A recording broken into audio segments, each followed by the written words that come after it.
এখন আমি আবারও ক্লাস 12-এর সেমিস্টার 4-এর কিছু সমস্যা নিয়ে আলোচনা করব। আমি মূলত সুরেন্দ্রনাথ দের বইয়ের সমাধান নিয়ে আলোচনা করছি। তো এখন পরিবর্ত বা প্রতিস্থাপন পদ্ধতির 184 পেজে যে সমস্যাগুলো রয়েছে তার সমাধানে আলোচনা করব। তো ইতিমধ্যে আমি 6 দাগ পর্যন্ত আলোচনা করে দিয়েছি। তো এখন 7 দাগ থেকে আলোচনা শুরু করছি। দেখো 7 দাগের দুখানা প্রবলেম রয়েছে। তো 7 দাগের প্রথমে যে প্রবলেমটা রয়েছে সেটার সমাধান নিয়ে প্রথমে আলোচনা করছি। তো 7 দাগের একে যেটা রয়েছে কি বলা হয়েছে, integration of X DX by 4x⁴ plus 4x square plus 5। তো দেখো এটাকে একটা কাজ করি, প্রথমে আমরা এক্স স্কোয়ার যেটা রয়েছে সেই এক্স স্কোয়ারকে আমরা জেড ধরে নিচ্ছি, কেননা এখানে x⁴ মানে এক্স স্কোয়ারের হোল স্কোয়ার। তো লিখে নিচ্ছি যে ধরি x square equal to Z, তাহলে 2x dx equal to DZ, অর্থাৎ এক্স ডিএক্স ইকুয়াল টু কি পাবো, হাফ অফ ডিজেড। তো এটাকে আগে বসিয়ে দেই। তো বসিয়ে দিলে কি পারছি না, ইন্টিগ্রেশন অফ 1/2 ডিজেড, ঠিক আছে। আচ্ছা নিচে কি থাকবে, 4x⁴ মানে Z square plus 4z plus 5। আচ্ছা 1/2টাকে আমরা বাইরে রাখলাম, তাহলে ডিজেড বাই, এবার দেখো এই 4z square plus 4z plus 1 একটা পার্ট করলাম, কেন না এটা একটা হোল স্কোয়ার ফর্মে আসবে, আরেকটা 4। আচ্ছা তাহলে 1/2টা থাকলো, integration DZ by 2z plus 1 এর হোল স্কোয়ার, আর এই 4কে লিখতে পারি 2 স্কোয়ার। দেখো এটা কিন্তু সেই 1/a tan inverse x by আকারে চলে এসছে, কিন্তু তোমাদের যেটা সমস্যা এখানে 2z এর জন্য 2 রয়েছে, তো এটাকে নিয়ে তোমাদের সমস্যা হতে পারে। তাই আমি একটা কাজ করছি, এই যে 2z রয়েছে এটাকে আমরা কি করব, এটাকে আমরা আবার আলাদা করে ধরে নিতে পারি t, কিংবা 2z প্লাস 1 এর ডেরিভেটিভ 2 সেটাতেও ভাগ করে দিতে পারি। তো দুভাবে করা যায়, তোমাদের যেটা সুবিধা আমি সেভাবে করছি, যে ধরি 2z plus 1 equal to t, তাহলে 2dz ইকুয়াল টু ডিটি, অর্থাৎ dz equal to half DT. দেখো এই হাফের কথা আমি বলছিলাম বারবার। তো 1/2 তো আগে থেকে আছে, এবার dz এর জায়গায় আবার কি এলো না, হাফ ডিটি। আচ্ছা এটা তো টি ধরেছি, তাহলে টি স্কোয়ার প্লাস 2 স্কোয়ার, তাহলে এখানে 1/2 বাইরে চলে এলে কি হবে, 1/4 হয়ে যাবে। Okay, dt by t square plus 2 square.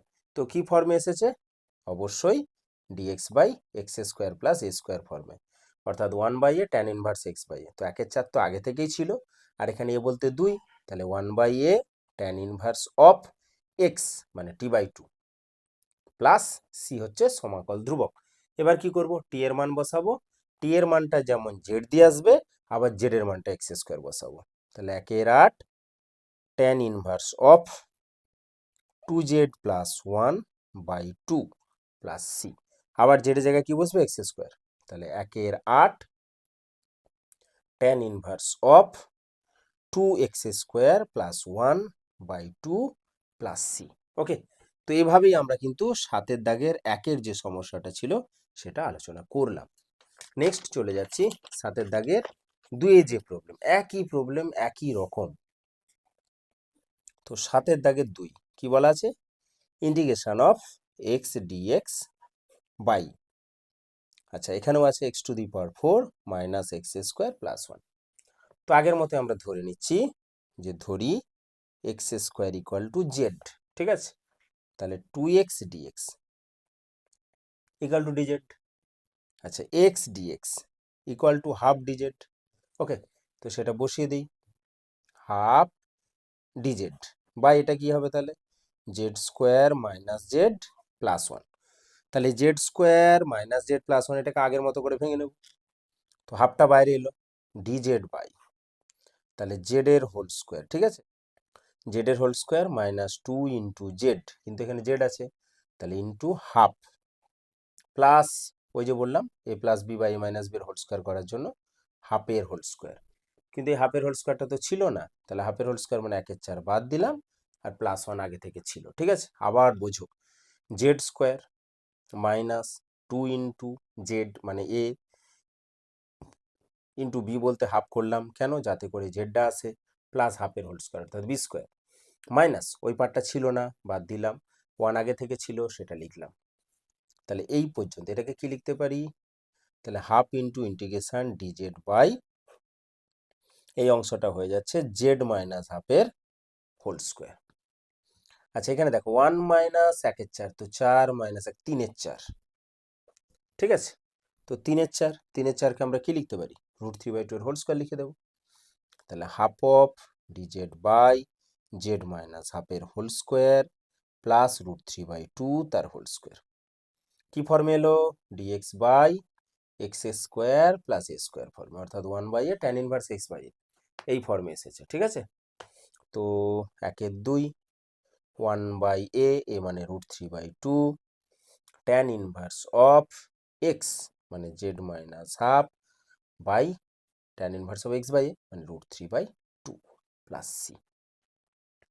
এবারে 2 কেটে দিলাম, 1/√3 tan ইনভার্স অফ, এখানে ক্যালকুলেশন করলে কত হবে, 2z মাইনাস 1, আর নিচে হবে কত, √3 প্লাস সি, ঠিক আছে। এবার জেড জায়গা মানটা বসিয়ে দেবো, তাহলে 1/√3 tan inverse of 2z, Z মানে কি এক্স স্কোয়ার, তো বসিয়ে দাও 2x square minus 1/√3 plus C. তো এটা হয়ে গেল আমাদের 7 দাগের 2 সমস্যা। নেক্সট আমরা চলে যাচ্ছি 8 দাগের প্রবলেমে। তো 8 দাগে কি রয়েছে দেখা যাক। আচ্ছা 8 দাগে যেটা রয়েছে, integration of e⁴x dx by 5 minus 4e⁴x minus e⁴2x। তো আমরা কি করছি, ধরে নিচ্ছি যে e⁴x ইকুয়াল টু জেড, তাহলে e⁴x dx equal two dz, তাহলে এটা কি হবে, dz। আচ্ছা 5 minus 4z minus z square. দেখো তো এই 5টাকে আমরা সুন্দর করে লিখতে পারি কিনা এইভাবে, যে dz বাই 5 মানে হচ্ছে কি 9 মাইনাস 4, তাহলে 9 minus 4 minus 4z minus z square.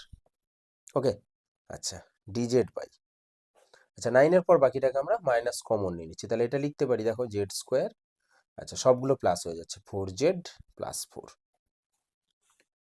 তাহলে কি হবে ইন্টিগ্রেশন dz বাই, আচ্ছা 9 মানে কি 3 হোল স্কোয়ার, আচ্ছা এটাকে কি লিখতে পারি জেড প্লাস 2 তার হোল স্কোয়ার, ঠিক আছে। তাহলে কি ফর্মে এলো নিশ্চয়ই বুঝতে পেরেছো, যে আমাদের এই ফর্মটা dx by A square minus X square, তো এটা কি হয় 1/2a, 1/2a, এ মানে 3, log mod A plus X, X বলতে Z plus 2, A minus X, X বলতে জেড প্লাস 2 প্লাস সি। এবার কি করব, জাস্ট জেডের জায়গায় e⁴x বসিয়ে দেব, তাহলে 1/6 লগ মড, দেখো 3 2 আমরা যোগ করে দিচ্ছি, তাহলে 3 প্লাস 2 5, আচ্ছা জেড মানে কি ধরা ছিল e⁴x, তাহলে 5 প্লাস e⁴x, এখানে ব্র্যাকেটটা ওপেন করলে 3 মাইনাস 2 অর্থাৎ 1 মাইনাস জেড অর্থাৎ e⁴x প্লাস সি। তো এটা হয়ে গেল আমাদের 8 দাগের সমাধান। এরপর দেখো 9 দাগে কি রয়েছে, 9 দাগে রয়েছে integration dx by x into √1 plus x cube. Okay, তো যেটা রয়েছে সেখান থেকে আমরা স্টার্ট করি আমাদের 9 দাগের problem. Integration dx by x into √1 plus x cube. তো কি করছি 1 প্লাস এক্স কিউব যেহেতু রুটের মধ্যে রয়েছে, তাহলে ওই 1 প্লাস এক্স কিউবকে আমি ধরে নিলাম জেড স্কোয়ার আকারে, তাহলে ডেরিভেটিভ করলে 1 এর ডেরিভেটিভ 0, এক্স কিউবের derivative 3x square dx equal to 2z dz, ঠিক আছে। আচ্ছা এবার একটা কাজ করি, আমার দরকার এখানে দেখো dx বাই x দরকার, তাহলে নিচে একটা x দরকার, তো আমি করছি 3x cube dx by x equal to 2z dz। আচ্ছা এই যে এক্স কিউব, এই এক্স কিউবের জায়গায় আমরা কিন্তু মানটা বসিয়ে দেবো এখান থেকে, যে জেড স্কোয়ার মাইনাস 1, ঠিক আছে। তাহলে 3 into Z square minus 1 dx by X equal to 2z dz। আচ্ছা দরকার আমার dx বাই এক্স, তাহলে dx বাই এক্স কি লিখতে পারি 2z by 3 into Z square minus 1 dz। আচ্ছা এই মানটা তাহলে বসিয়ে দিচ্ছি কোথায়, এই জায়গাটাতে, তাহলে বসালে কি হবে 2z by 3 into Z square minus 1 dz। আচ্ছা নিচেরটা কত, নিচেরটা আমি কি ধরেছিলাম 1 প্লাস এক্স কিউবকে জেড স্কোয়ার, তাহলে রুটের মধ্য থেকে বেরিয়ে এলে জেড, আচ্ছা এই জেড জেড কেটে গেল, ঠিক আছে, তাহলে কি লিখতে পারি, 2/3 integration dz by Z square minus 1। দেখো এই পর্যন্ত বোঝা গেল কিনা, এবং এটা কি আকার এসেছে, এটা পরিষ্কারভাবে integration dx by x square minus A square আকারে, অর্থাৎ 1/2a, তাহলে 2/3 1/2a, এ বলতে 1 কারণ এটাকে 1 স্কোয়ার হিসেবে ভাবতে পারি, log mod Z minus A, অর্থাৎ এক্স মাইনাস এ বলতে এখানে 1 by X plus A plus C. এবারে জেডের জায়গা মানটা বসিয়ে দেবো, তাই 2 দিয়ে কেটে গিয়ে 1/3 লগ মড, আচ্ছা জেড মানে square root of 1 plus x cube, তাহলে root over of 1 plus x cube minus 1 root over of 1 plus x cube plus 1 plus C. তো এইভাবে আমরা 9 দাগ পর্যন্ত আলোচনা করে নিলাম। তো এখন আপাতত এটুকুই, পরবর্তী সময় আবারও বাকি অংশ আলোচনা করব। ওকে, থ্যাঙ্কস ফর ওয়াচিং।